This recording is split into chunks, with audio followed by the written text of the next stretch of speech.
Bonjour à tous, ici Yakuneko et bienvenue pour la vidéo de la semaine. Cette semaine, c'est le retour des vidéos hebdomadaires après la petite pause de la semaine dernière. On est encore sur un numéro double et il n'y aura donc pas de magazine la semaine prochaine, mais je vous réserve à la place une vidéo bilan de l'année 2024.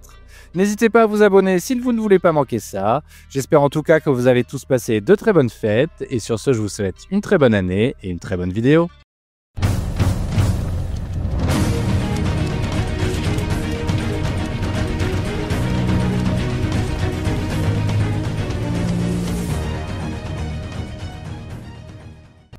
Hunter x Hunter est toujours absent pour une durée indéterminée mais qui ne devrait pas être très longue. Du côté des nouveautés, Seedcraft, Love is a Mystery compte désormais 7 chapitres et pourra donc intégrer le classement à partir de la semaine prochaine. Double numéro oblige, on a de nouveau une couverture avec tous les représentants du Jump, celle-ci est particulièrement classe je trouve. Mais c'est bien Sakamoto Days qui obtient la lead color de la semaine, pour mettre en avant la sortie de son tome 20 et la sortie de son animé le 11 janvier prochain. Kagurabashi obtient également une nouvelle page couleur dans un style un peu différent de d'habitude mais tout aussi réussi. Au niveau des ventes de son dernier volume sorti au mois de décembre, il aura réalisé 138 989 ventes lors de son premier mois de parution, c'est environ 6500 copies vendues de plus que pour son tome 4. La progression est moins présente que pour ses précédents tomes mais est toujours bien là. On a ensuite le droit à un chapitre spécial pour la collaboration de la comédie légendaire du Jump Koshikame avec Super Psychic Policeman Shoujo. Ce chapitre a pour titre Tokyo Beat Cops. A noter que ce numéro possède également un chapitre classique de Super Psychic Policeman Shoujo et celui-ci fera donc part du classement. Et pour finir, Blue Box obtient une nouvelle page couleur afin de mettre en avant son dernier tome sorti mais aussi son roman se passant avant les événements du manga ainsi que son animé. Du côté des ventes du mois de décembre, il aura comptabilisé 143 313 copies vendues, c'est 22 000 de plus que pour son tome 17, et c'est tout simplement le tome de Blue Box qui se sera le mieux vendu lors de son premier mois de parution. Vu la qualité de son animé, ce n'est vraiment pas étonnant. Place au classement et Akutaku est encore et toujours dernier, son annulation ne devrait plus tarder. Astro Royal n'y arrive vraiment pas en ce début d'année, c'est son deuxième trio de fin déjà.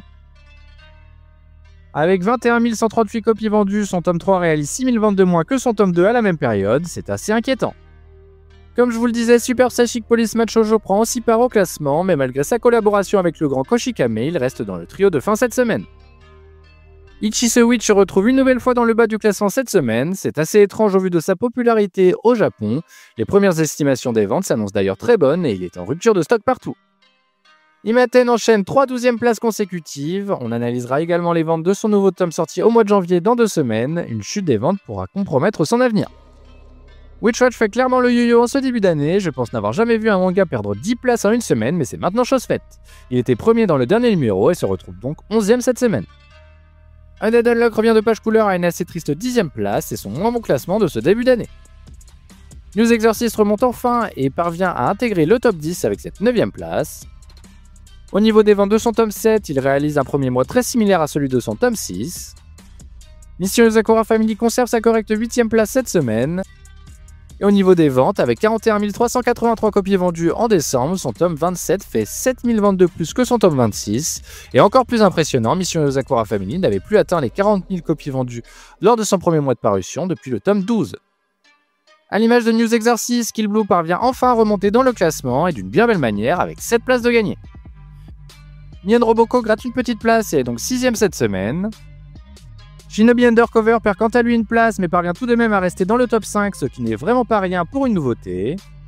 Akane Banashi avait un peu chuté la semaine dernière mais confirme cette fois-ci son bon début d'année avec cette 4ème place. Ultimate Exorcist Kiyoshi réalise clairement un début d'année inespéré, il obtenait pourtant des classements clairement en demi-teinte et des ventes très peu convaincantes en fin d'année, il obtient ici son premier podium. One Piece revient de couverture et retrouve comme d'habitude sa 2ème place qu'il avait laissée. Et enfin, The Lazy Samurai obtient sa 2ème première place de l'année. Ces deux autres classements sont pourtant une 11ème et une 10ème place. Au niveau des ventes, avec 55 922 copies écoulées, il réalise un peu moins de 3000 ventes de moins que son tome 17, mais cela reste tout de même bien mieux qu'avant la sortie de son animé. Et voilà qui conclut le numéro de la semaine. La semaine prochaine, comme je vous le disais en introduction, on reviendra sur le bilan de 2024. Et dans 2 semaines, on analysera les ventes des sorties du mois de janvier avec Sakamoto Days, Witchwatch, Undead Unluck, Kill Blue, Ichi the Witch, Imaten, Mien Roboko et Shinobi Undercover. Et sur ce, je vous dis à la semaine prochaine.